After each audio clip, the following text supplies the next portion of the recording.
تا دێت خۆپیشاندانەکانی تورکیا فراوانتر دەبن، ئەردۆغانیش خۆپیشاندەران بە تیرۆرس لە قەڵەم دەدات. ئەمریکا لەسەر بابەتی هەسەدا هیچ سازشێکی بۆ تورکیا نەکردووە. بەغدا بێ حیسابکردن بۆ حکوومەتی هەرێم لە گرێبەستەکانی لەگەڵ کۆمپانیای BP بەریتانی لەسەر نەوتی کەرکووک بەردەوامە.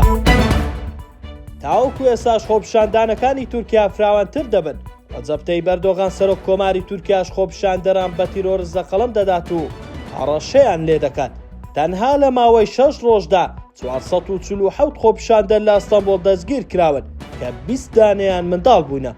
هێزانیەکانی تورکیا بەردەوامن لە هەوڵەکانیان بۆ سەرکوتکردنی ئەو خۆپیشاندان و گرتبوونەوانەی بە مەبەستی پشتیوانی لە ئەکرەم ئیمامۆغڵۆ سەرۆکی شارەوانی گەورەی شاری ئەستەمبۆڵ بەڕێوە دەچن و لە ماوەی 4 ڕۆژدا تەنها لە ئەستەمبۆڵ 447 کەس دەستگیر کراون کە 20 دانەیان منداڵ بووینە.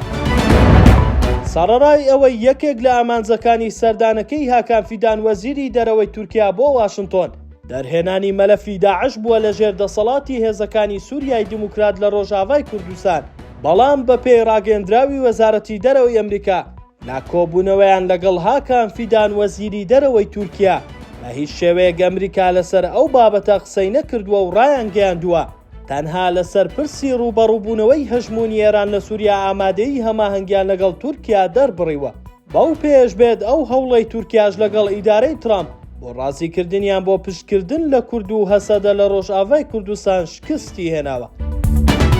بە ئامادەبوونی سەرۆک وەزیرانی عێراق، وەزارەتی نەوت و کۆمپانیای BP بەریتانی گرێبەستێکیان بۆ پەرەپێدان و بەرهەمهێنانی 4 کێڵگەی نەوتی کەرکووک ئیمزا کرد. با پێی ڕاگەندراوەکەی نووسینگەی محەممەد شیع سوودانی سەرۆک وەزیرانی عێراق خۆی سەرپەرشتیاری مەراسیمی ئیمزاکردنی ئەو گرێبەستە بووە کە وەزارەتی نەوت لەگەڵ کۆمپانیای BP بەریتانی ئەنجامی داوە بۆ پەرەپێدان و بەرهەمهێنانی 4 کێڵگەی نەوتی کەرکووک بووە کە بریتین لە ئاڤانە، بای حەسەن، جەمبور و غەباس. هەڵە ڕاگەیەندراوەکەدا هاتووە کە ئامانج لەو گرێبەستە بۆ زیادکردنی ڕێژەی بەرهەمهێنانی نەوتی خاوە بەو ئامانجای ڕۆژانە بتوانرێت 420,000 بەرمیل نەوتی خاو لەو کێڵگانە بەرهەم بهێنرێت.